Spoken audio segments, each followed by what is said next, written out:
사람들은 이 땅에서 다양한 삶을 살아갑니다. 마찬가지로 예수님을 믿는 이 영적인 세계 속에서도 다양한 모습들이 있습니다. 어떤 사람들은 처음부터 예수님을 전혀 믿지 않고 평생 예수님과 전혀 상관없는 삶을 살다가 망하는 길로 가는 사람들이 있습니다. 또 어떤 사람들은 믿음의 가정에서 태어났지만 그 부모님의 신앙과 상관없이 자기 마음대로 세상에 살다가 하나님을 떠나는 사람들이 있습니다. 반면에 믿음의 가정에서 태어나서 평생 동안 예수님을 잘 믿고 죽을 때까지 하나님을 경외하는 믿음의 복된 삶을 살아가는 사람들이 있습니다. 오늘 본문에는 이런 사람들이 나타나고 있지만 이 세 사람의 모습은 어쩌면 앞에 이야기했던 세 가지의 모습을 그대로 다 보여주고 있습니다. 첫 번째 나눌 사람은 바로 가인입니다. 가인은 아담과 하와가 첫 번째 낳은 아들이었습니다.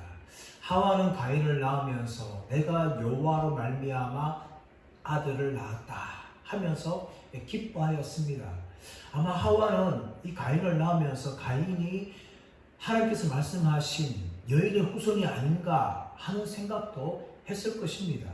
하지만 가인은 자라면서 이 하와의 기대를 어김없이 저버리고 맙니다. 하나님 앞에 제사를 드리면서 자신의 제사가 연락되지 않자 분노하였습니다. 그리고 자신의 동생인 아벨을 들여서 죽이고 말았습니다. 그로 인하여서 그는 하나님의 심판을 받게 되어지고 그는 유리하며 방황하는 삶을 살게 되었습니다. 16절 말씀 보겠습니다. 16절 시작. 가인이 여호와 앞을 떠나서 에덴 동쪽 롯 땅에 거주하였더니. 가인이 여호와 앞을 떠났다.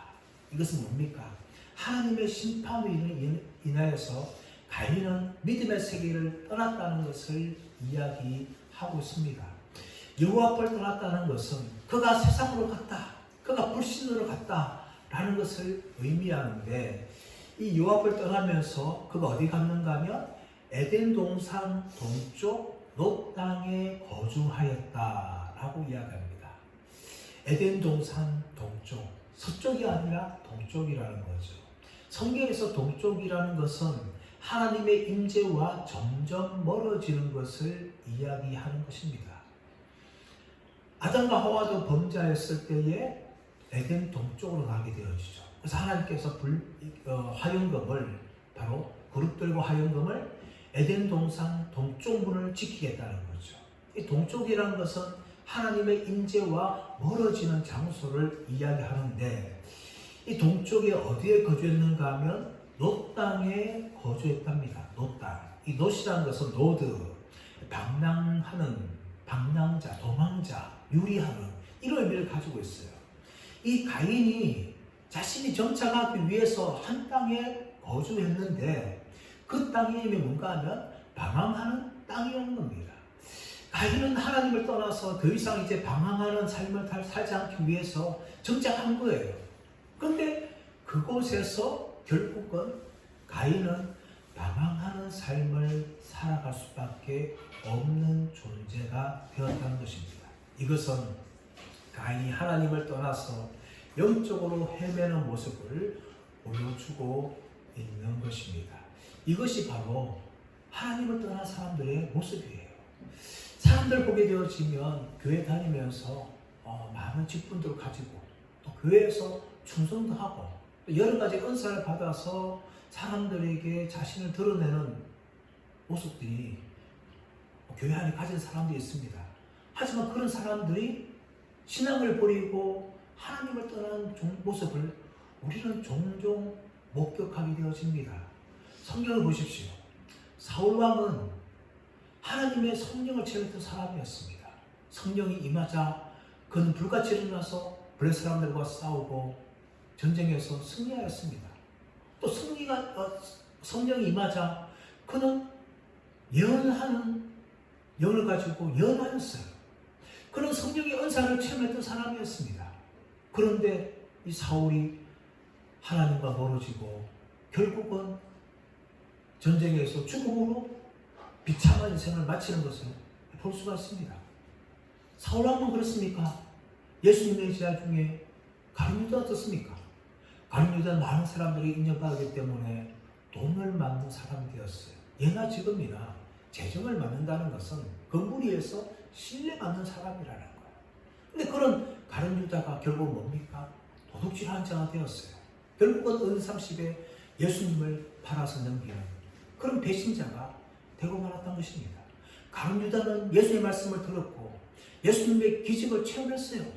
그는 능력받아서 귀신도 쫓아냈습니다.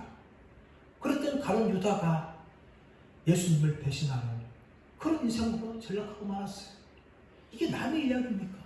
결국 그렇지 않다는 거죠. 단지 성경에만 나오는 것이 아니라 실제로 교회 안에서 벌어지고 있는 일들입니다. 유명한 철학자 중에 니체라는 사람이 있어요. 이 니체는 신은 죽었다 라는 말을 했던 사람이 아닙니까? 그는 신 대신에 소인을 얘기했던 사람이었어요. 그는 신을 제거하고 철학적인 절대자를 만들어냈습니다. 그래서 그는 신은 죽었다 라고 이야기한 거예요. 근데 우리 이 니체가 목사의 아들입니다, 여러분. 목사의 아들이 신은 죽었다 라는 철학자가 되고 만 겁니다. 저 북한에 주체상을 시작했던 우리 김일성을 알고 있어요. 근데 김일성이 가문을 보게 되어지면 할아버지는 장로님이고 할머니는 권사님이고 아버지는 교회 집사였어요. 그런 믿음의 가정에서 태어났는 김일성이 청년 시절에 마르크스 레닌주의에 빠지고 공산주의 주찬자가 되었고 북한 땅의 독재자가 되고 말았습니다. 이런 현상들은 안타깝게 오늘날 교회에도 벌어지고 있는 일입니다. 목사의 아들, 장로의 아들, 권사의 아들, 집사의 아들, 믿음의 가정에서 태어난 자식들이 결국은 예수를 버리고 교회를 떠나고 신앙을 떠나는 모습이 지금도 안타깝게 발생하고 있습니다. 바로 가룟이 그런 사람이었어요.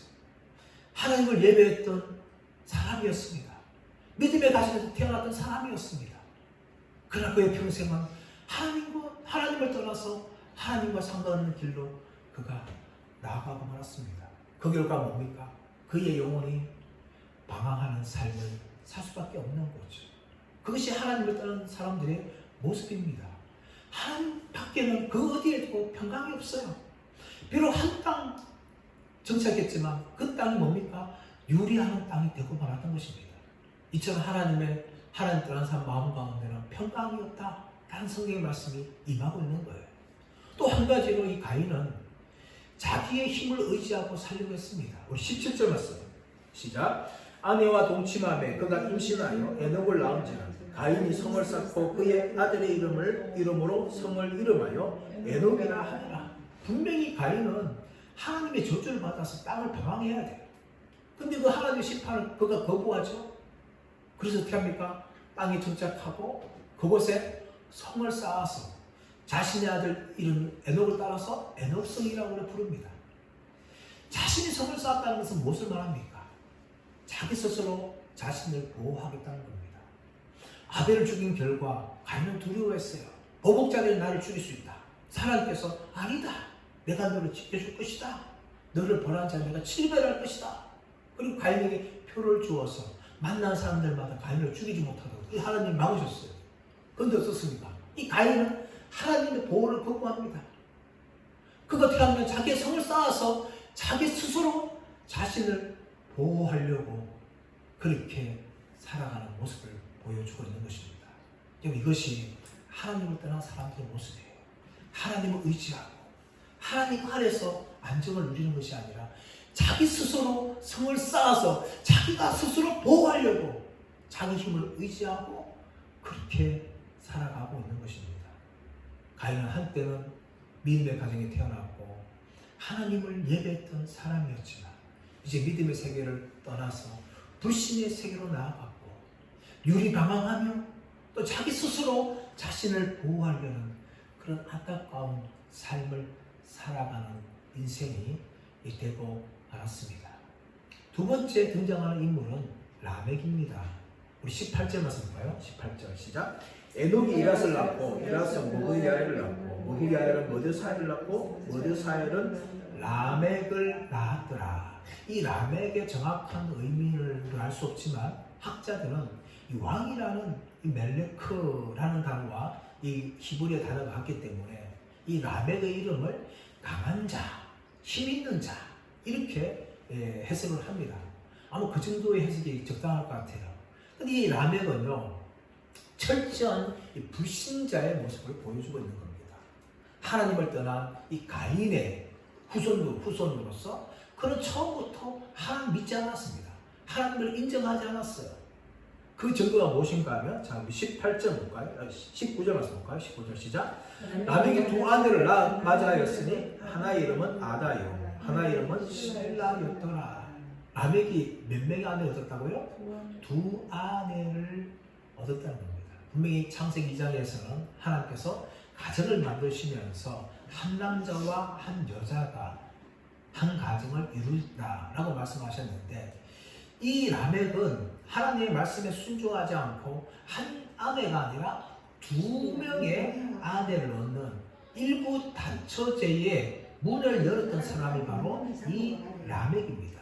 하나님이 정하신 이 가정 창조의 그 제도에 의해서 철저하게 배격하고 반역했던 사람이 이 라멕이었다는 거죠.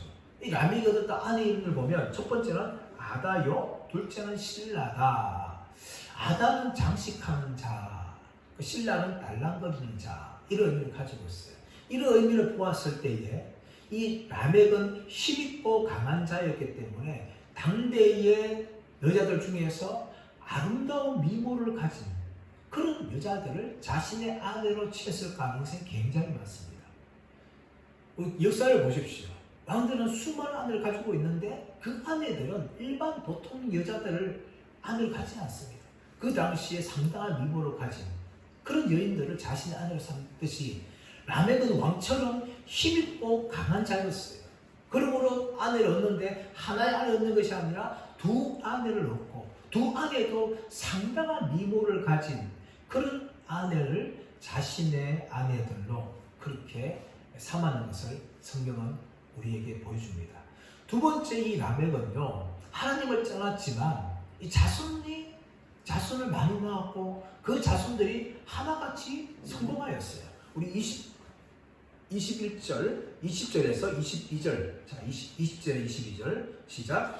아다는 야발을 낳았으니 그는 장막에 거주하며 가축을 치는 자의 조상이 되었고 그 야후의 이름은 유발이니 그는 수금과 퉁소를 잡는 모든 자의 조상이 되었으며 실라는 두발가인을 낳았으니 그는 구리와 새로 여러 가지 기구를 만드는 자요 두발가인의 누이는 나아마였더라. 아멘. 아다는 야발을 낳았다. 아다는 야발을 낳았는데 그는 장막에 거주하여 가축 치는 자의 조상이 되었다. 이 가축 치는 자의 조상이라는 것은 단지 그냥 한두 마리 키우는 것을 이야기하는 게 아닙니다. 예를 들어 생각하면 호주에 가면 양떼를 키우는데 한두 마리 키우는 것이 아니라 한 사람이 수백 마리 양떼를 키워요. 바로 그런 모습이라는 거죠.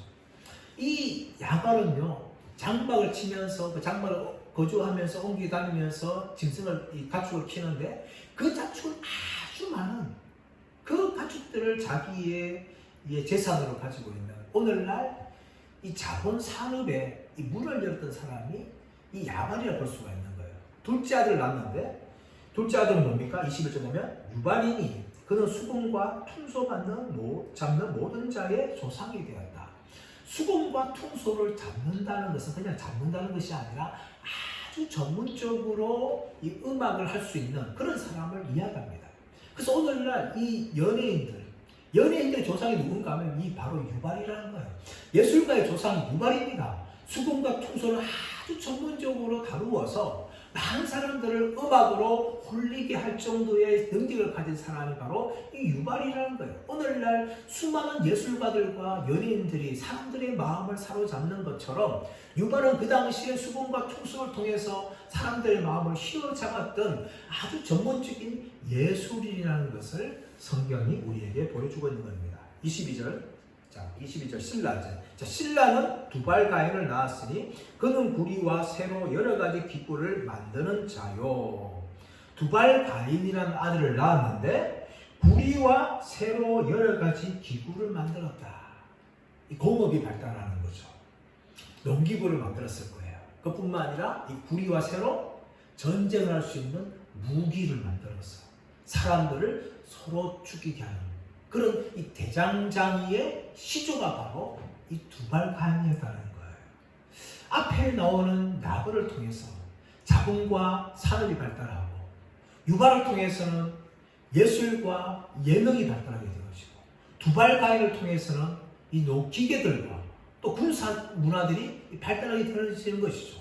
그뿐만 아니라 이 신라는 딸을 낳는데 그 딸의 이름이 나아마라고 이야기합니다. 나아마.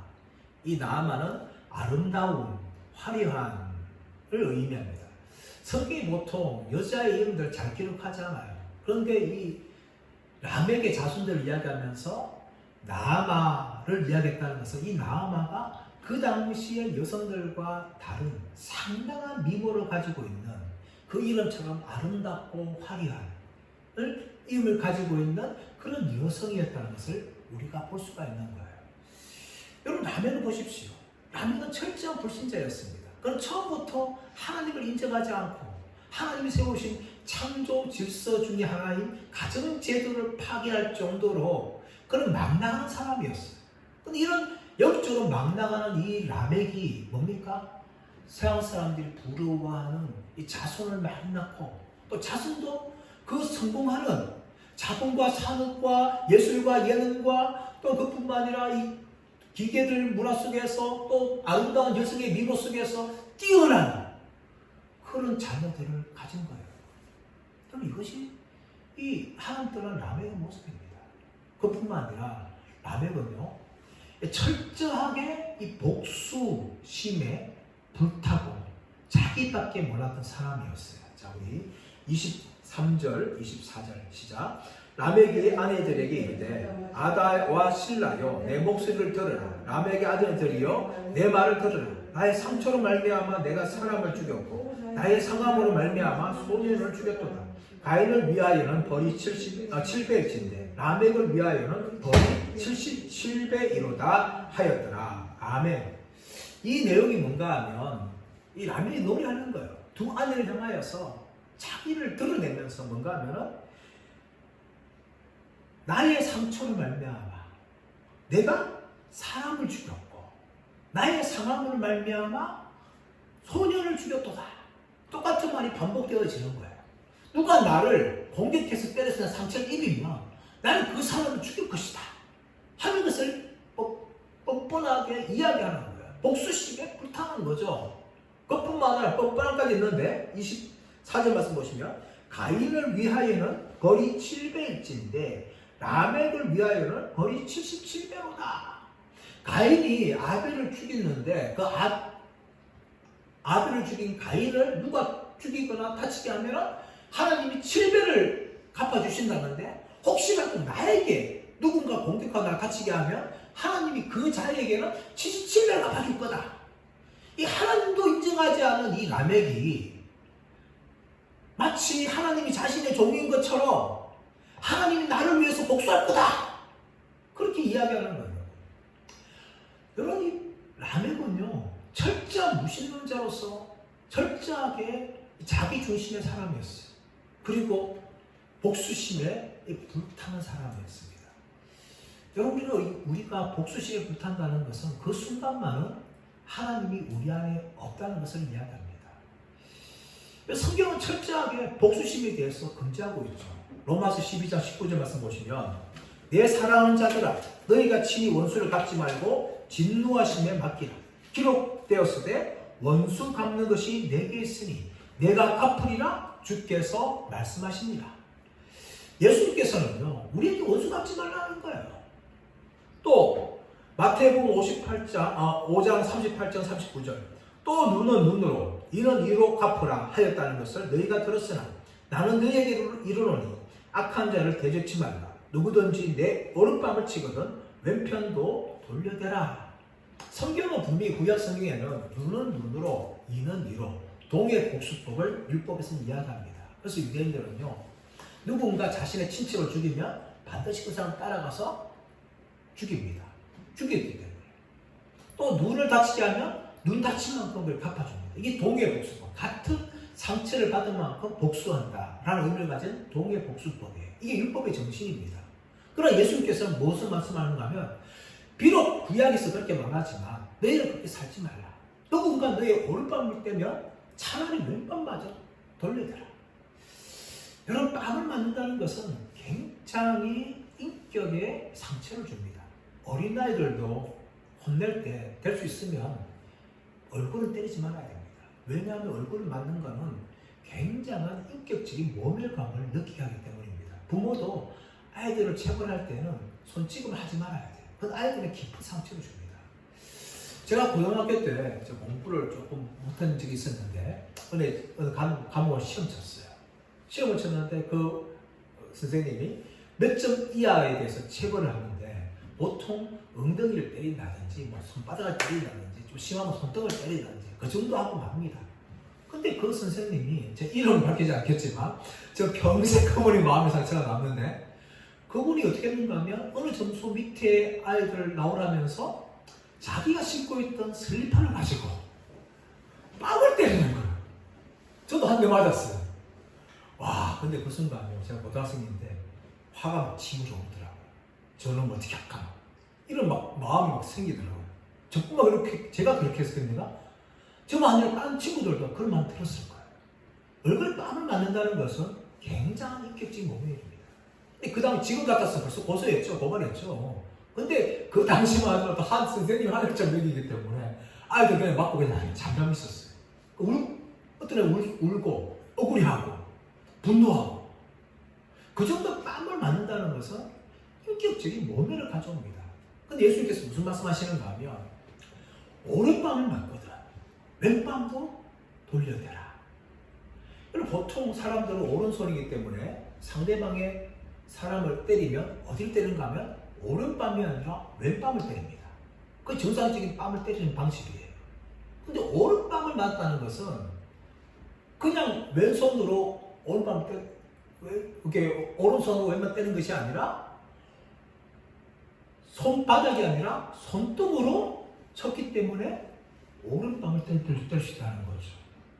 뺨 자체를 때리는 조차도 상당한 인격적인 모멸을 가져오는데, 그것도 손바닥이 아니라 손등으로 그냥 친 거예요. 그것은요, 뺨을 맞는 사람들한테 너는 더 이상 인간이 아니다, 그 정도의 모멸감을 주는 뺨 때리는 겁니다. 예수님께서 무슨 말씀하시는가 하면, 너희가 그 정도의 뺨을 맞는다 할지 말고 복수하지 말고 왼뺨을 돌려대라. 이게 예수님의 가르침이에요. 우리 인간의 복수심과 전혀 달라요. 그냥 모른 척하고 덮어두는 것도 아니고, 너는 그 사람을 철저하게 용서하라. 이게 예수님의 가르침이라는 거죠. 인간의 본능을 거부하라. 누구든지 복수하고 싶은 마음이 어디 있겠습니까? 우리 남들한테 무엇을 당하면요, 우리 마음이 불타올라요. 복수하고 싶었어요. 그런데 예수님께서는 그 복수심을 내려놓고 용서하라. 잘 되지 않습니다. 그래서 우리는 싸워야 돼요. 우리 마음 가운데 계속해서 흘러나오는 이 복수심과 우리는 싸워서 이겨내야 돼요. 이게 쉽지 않아요. 우리의 본능을 거스르기 때문에 결코 쉽지 않습니다. 하지만 우리의 본능과 싸우고 하나님의 사랑이 우리 가운데 얼마나 큰 것인지 생각하면서 우리는 끊임없이 그 사람들을 용서하려고 우리는 노력을 해야 합니다. 쉽지 않지만 우리는 거기를 가야 되는 거예요. 영화 빠삐용이라는 영화가 있습니다. 이 빠삐용 오리지널 나온 영화인데, 이 빠삐용이라는 영화는 굉장히 유명한 영화죠. 근데 이 빠삐용의 주인공은 실제 인물입니다. 앙리 샤르에르라는 사람인데, 이 사람이 1930년도에 20살 나이였어요. 파리 어느 시내 집에서 술집에서 친구들과 함께 술을 먹었어요. 근데 그 시골집 근처에 어떤 사람이 살인사를 당했습니다. 근데 검사가 벌써 수사하면서 이 모든 죄를 누구한테 덮으시는가 하면 앙리 샤르에를 덮으십니다. 자신의 실직을 올리기 위해서 거짓 정인들을 동원하고, 그래서 앙리 샤르에가 마치 살인자인 것처럼 꾸며서 재판받게 하고 종신형을 선고받게 합니다. 앙리 샤르에는 얼마나 억울하겠습니까? 그래서 이 살인자들이 갇히고 있는 탈출하지 못하는 악마의 섬이라는 감옥에 그게 갇힙니다. 이 감옥, 이 악마의 섬에 탈출한 사람이 없어요. 근데 빠삐용은 무려 9번이나 탈출을 시도를 하면서 마침내 1944년도에 탈출에 성공을 합니다. 탈출한 후에 그 어디로 가는가 하면 남미로 건너가요. 남미로 가면서 억지까지 돈을 법니다. 왜냐하면 자신을 가두었던 그 검사를 복수하기 위해서, 다시 돌아가서 복수하기 위해서. 그럼 많은 돈을 열심히 봅니다. 그러다가 1967년도에 그는 파리로 돌아갑니다. 돈을 가졌기 때문에 조금 여유를 산 삶을 살면서 그가 어릴 때 살았던 동네를 가봅니다. 어머니와 함께 걸었던 거리를 걸어가 봅니다. 추억을 생각합니다. 그러면서 그의 마음 가운데 복수의 칼을 내려놓습니다. 무려 37년 만에 자신을 억울하게 했던, 검사를 죽이려고 하고 복수하려 했던 그 마음을 37년 만에 내려놓고, 그 몸만 자유의 몸이 되는 것이 아니라 그의 마음이 자유케 되는 인생을 살게 됩니다. 그것이 빠삐용이에요. 여러분, 오늘날 저와 여러분은 이 빠삐용의 인생이 아니라 아직도 복수의 감옥에 갇혀 사는 사람들이 참 많습니다. 이 복수의 감옥은요, 우리 스스로 벗어날 수가 없어요.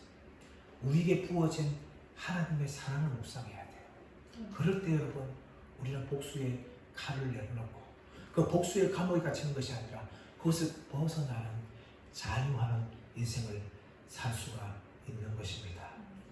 그러나 라멕은요, 평생 하나님 없이 스스로 복수의 감옥에 갇혀서 그렇게 살아갔습니다.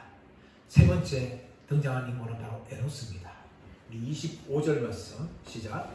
아담이 다시 자기 아내와 동침하며 그가 아들을 낳아 그의 이름을 셋이라 하였으니 이는 하나님이 내게 가인이 죽인 아벨 대신에 다른 씨를 주셨다 함이요.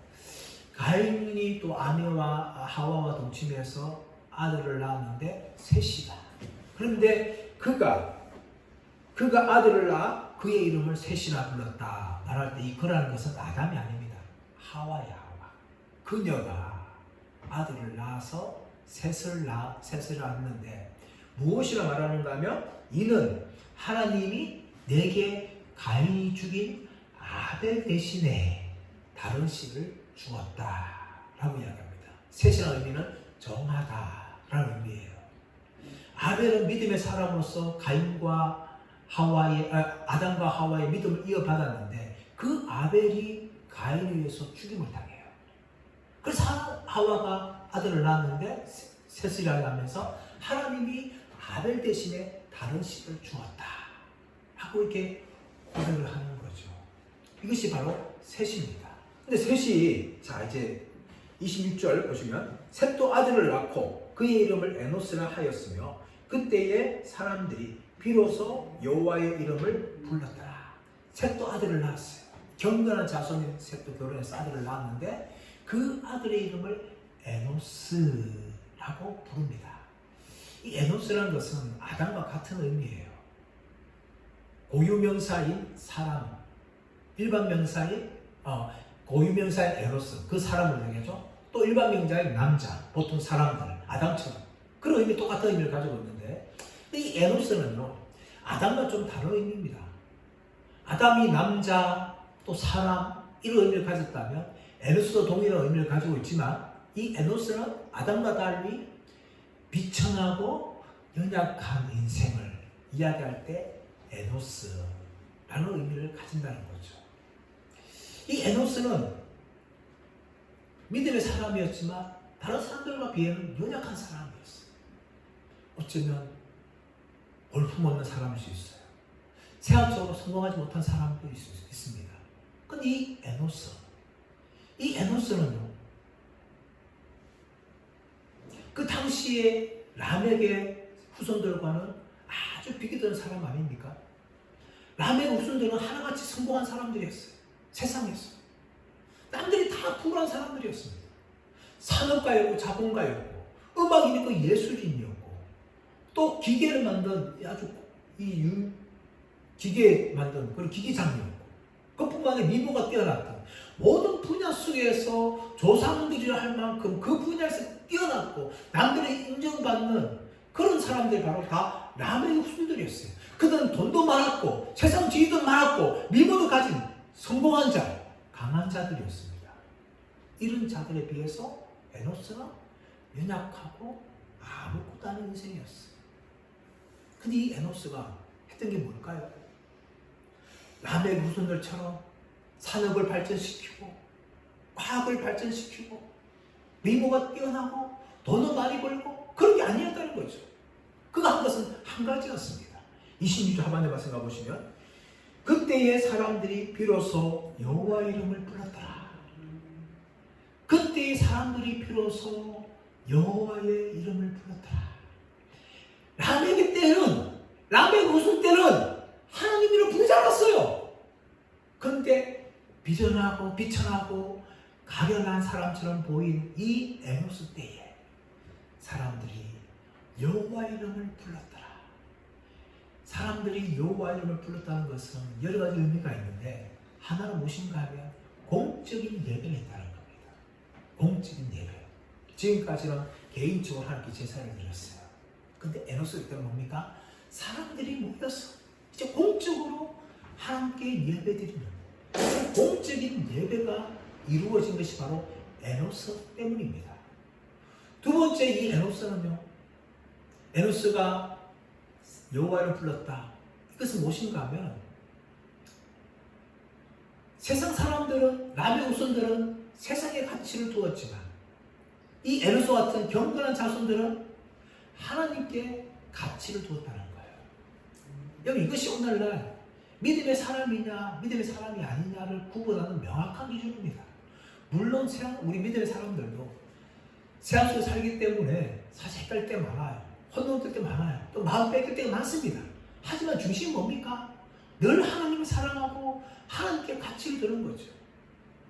그것이 세상들 아니라 믿는 사람들의 모습이라는 겁니다. 에노스 때의 사람들이 여호와를 불렀다는 것은 라멕의 후손들처럼 세상에서 성공하고 세상에서 아름답고 세상에 뛰어나고 인정받고 그런 삶을 살아가는 것이 아니라 하나님께 가치와 소망을 두고 그렇게 살아간다는 거죠. 세 번째로 무엇인가 하면 하나님을 신뢰하고 하나님을 철저하게 의지했다는 겁니다. 라멕 후손들은요 자신의 힘을 믿었어요. 자신의 머리, 자신의 재능, 자신의 미모를 믿고 살았던 사람들이 바로 라멕 후손들이었어요. 근데 에노스는 뭡니까? 자신이 연약할 줄 알아요. 하나님, 나는 아무것도 아닌 인생입니다 하면서 하나님을 철저하게 의지하고 하나님을 살았던 사람들이 바로 이 에노스 때 에노스의 후손들의 모습일 겁니다. 사랑하는 여러분, 저와 여러분은 어디에 속해 있습니까? 오늘 세 사람의 모습이 나오고 있습니다. 가인은 한때 믿음의 가정에서 태어나서 하나님을 예배했던 사람이었지만 하나님을 떠나서 유리방황한 인생이 되었고 자기만의 힘을 가지고 자신 스스로 보호하면서 살아가려고 했던 그런 사람이었습니다. 또 가인 후손 중에 라멕과 그의 후손들은 철저하게 자신을 믿고 의지했던 사람입니다. 자신의 힘을 의지하였고 자신의 돈을 의지하였고 자신의 성공을 의지하였고 자신이 만든 것들을 의지하였고 자신이 가진 아름다움을 그들은 자랑하고 높이며 그것들만을 추구하면서 살아갔던 사람들이었습니다. 여기에 비해서 에노스는 힘이 없고 연약한 사람이었습니다. 어쩌면 그는 가난할 수 있습니다. 어쩌면 세상에서 성공하지 못한 사람일 수 있습니다. 어쩌면 그는 아름다운 사람이 아닐 수도 있습니다. 하지만 에노스와 그 후손들은 철저하게 하나님을 예배하였고 하나님께 가치를 두었고 하나님만을 의지하며 하나님만을 사랑하는 믿음의 길을 걸어갔습니다. 사랑하는 여러분, 저와 여러분이 에노스처럼 살기를 축복합니다. 가인이 아니라 라멕이 아니라 에노스가 되어서 나의 연약함을 인지하면서 예수님만은 밖에 나의 구주가 없습니다. 하나님밖에 나의 소망이 없습니다. 하나님이 나의 전부입니다. 이런 믿음의 고백을 하면서 평생 동안 에노스처럼 살아가시는 저와 모두가 되시기를 예수님의 이름으로 축원합니다.